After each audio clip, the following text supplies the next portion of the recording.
La gran amenaza del crimen organizado a las democracias nos ha vuelto a recordar su trascendencia e importancia con el asesinato del candidato presidencial ecuatoriano Villavicencio, de parte de uno de los tantos grupos que se encargan de sembrar la violencia y la muerte en nuestro subcontinente. Ecuador es uno de los últimos países contaminados por este tipo de acciones, en donde sicarios mandados por gente que tenga alguna cuestión de disputa con alguna figura determinada, pagan para que acaben con la vida de esa persona. Ya hemos tenido también alertas en nuestras calles en el Paraguay desde hace bastante tiempo, en Pedro Juan Caballero, Capitán Vado, y no hace mucho tiempo en Asunción o en otras ciudades del Paraguay. El crimen organizado es un problema grave que se nutre de esa economía negra que domina gran parte de nuestra vida económica cotidiana. Más de 25.000 millones de dólares de un Producto Interno Bruto de 40.000 se mueve en la llamada economía negra, en donde es tan fácil comprar a alguien para acabar con la vida de otra persona. Ecuador nos alerta y nos recuerda a los paraguayos de que si mientras sigamos consintiendo este tipo de acciones en los ámbitos políticos, económicos y sociales, va a ser muy difícil que logremos alcanzar un nivel de tranquilidad que todos ambicionamos.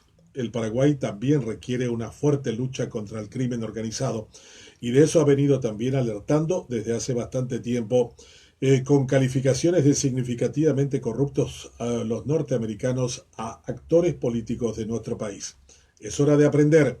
No hace falta que nos vuelvan a tener que alertar con otro tipo de acciones como las que se dieron en el Ecuador para reconocer la gravedad del hecho.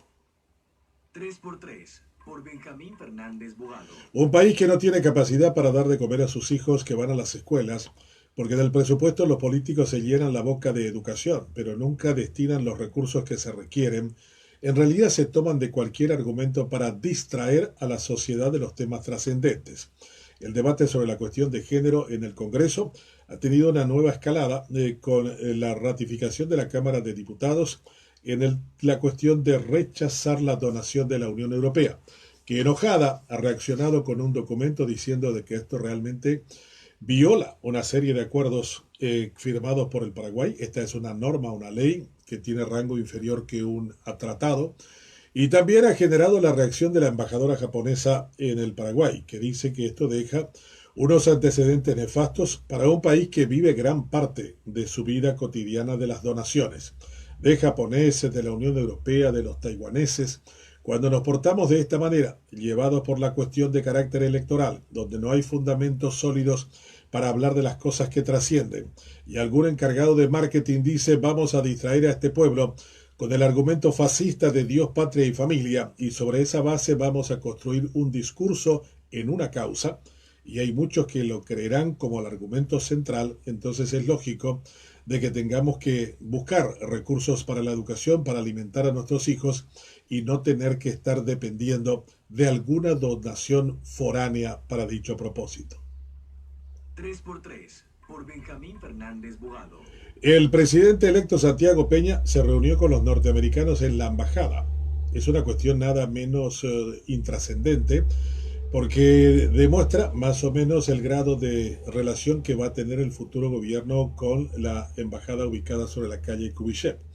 Dicen que hablaron del crimen organizado y de las cuestiones bilaterales, cuestiones que bien podrían haber comentado después del 15 de agosto. Estas cuestiones simbólicas son muy relevantes y muy trascendentes.